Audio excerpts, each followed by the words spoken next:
بریلوی تو مسئلہ ہی کوئی نہیں ہے، لیکن اس کے بعد انہوں نے ان کو جہنم میں پہنچا کے چھوڑا ہے. ہاں آپ کہیں بھی دیوبندیوں میں جائیں وہ کہتے ہیں چھوڑ دیں آپ یہ کتاب پڑھیں. میں نے وہی کتاب پڑھی تھی تو مجھے پتا چل گیا تھا کہ دیوبند فراڈ کر رہے ہیں، کیونکہ اس میں انہوں نے انگوٹھے چومنے والے مسئلے میں خیانت کی ہوئی تھی.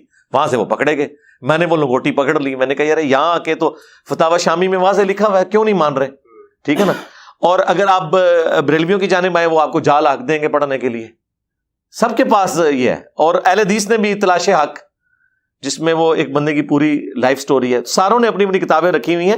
بات یہ ہے کہ قرآن و سنت تو کوئی نہیں پیش کرتا کہ یہ قرآن ہے یہ سنت ہے، آپ اس کو دیکھیں. اپنے کسٹمرز کو مطمئن کرنے، جی مطمئن کریں. لیکن میں بتاؤں اب کسٹمر مطمئن نہیں ہوں گے. اس کی وجہ یہ ہے کہ ہم نے ان کی بنیادیں جو ہے نا وہ ہلا کے رکھ دی ہیں. کہ بات یہ کہ اصولی اختلاف جو تھا اصل میں دیوبند اور بریلی کا، وہ کوے کھانے کے اوپر نہیں تھا. یہ تو بہت چھوٹے اختلافات تھے. اصل اختلاف تھا حسام الحرمین. اس سے پہلے دیوبند اور بریلوی اس لیول پہ نہیں تھے کہ ایک دوسرے سے اتنی نفرت کرتے ہوں. حنفی تھے نا دونوں. سٹارٹ تو پیچھے امداد اللہ مہاجر مکی تو دونوں کے کامن بزرگ ہیں.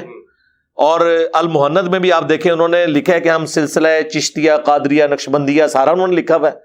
اور اسی طریقے سے انہوں نے کہا کہ ہم اصول میں جو ہے وہ ابو الحسن عشری اور ابو المنصور ماتوریدی کے ماننے والے ہیں، اور ہم فقہ میں جو ہے وہ فروع میں پیروکار ہیں امام حنیفہ کے. تو سارے ہی کچھ کر رہے ہیں. اصل مسئلہ کھڑا ہوا ہے جب حسام الحرمین لکھ کے احمد بریلوی صاحب نے ان کے ساتھ ڈال دیا کام، اور پھر اس کی ان کو آج تک جسٹیفیکیشن دینی پڑ رہی ہے. کیونکہ کچھ باتیں تو اس میں جینون تھی کہ جن کا جواب آنا چاہیے تھا وہ آیا نہیں، انہوں نے اپنی غلطیوں کی جسٹیفیکیشن کی. تو اصل اختلاف ہے جی حسام الحرمین اور المحند علی المفند. اب آپ یہ کہہ رہے ہیں پڑھائی نہیں جاتی، پڑھانے کی ضرورت ہی نہیں ہے میرے بھائی. انہوں نے مکھی کو مارنے کے لیے توپ کیوں یوز کرنی ہے؟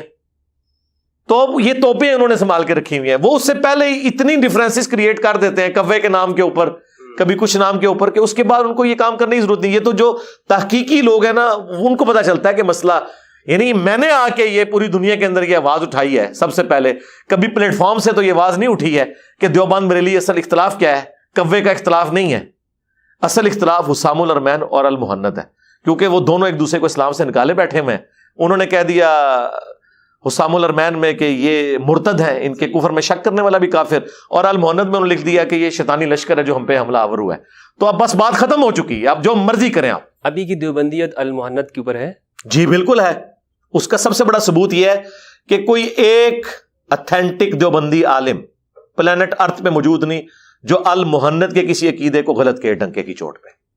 منظور نعمانی نے غالباً کتاب لکھی تھی محمد بن عبد الوہاب اور علماء دیوبند کی. نہیں دیکھیں محمد الوہاب والا مسئلہ بالکل ڈیفرنٹ ہے. وہاں پھر چندہ انوالو ہو گیا کیونکہ بعد میں سعودیہ کے ساتھ ان کے چندے جوڑ گئے تھے. وہ تو الیاس گھمن صاحب بھی کہہ رہے ہیں کہ ہمارے بزرگوں نے انکار کیا کہ جو شہاب ثاقب حسین مدنی صاحب نے جو اس میں جو لکھا ہے وہ صرف جذباتی طور پر تھا اور اخباری بیانات. اچھا تو یہ جو تفرد ان کا ہے نا دیوبند مکتب اسے کیا اون کرتا ہے ایز اے مکتب فکر؟ اور دوسرا یہ تو چھوٹی بات ہے محمد الوہاب، یہ تو ایک شخصیت کو ڈسکس کر رہے ہیں نا. وہ تو آپ کو آج تک عثمانی صاحب بھی کہہ رہے ہیں کہ جی احمد بریلوی صاحب کا نام احترام سے لیں. اب وہ کہتے ہیں اللہ نے ہمارے کابرین کو ایسا بنایا تھا کہ وہ مولانا کے بغیر سنتے نہیں تھے. حالانکہ المحند کے اوپر سائن کیے ہوئے اشری تھانوی صاحب کے، اور ان کو نہیں پتا تھا کہ احمد بریلوی کو مفند کا ہے انہوں نے ایک سٹھایا ہوا بابا. تو کس کو دھوکہ دے رہے ہیں یہ؟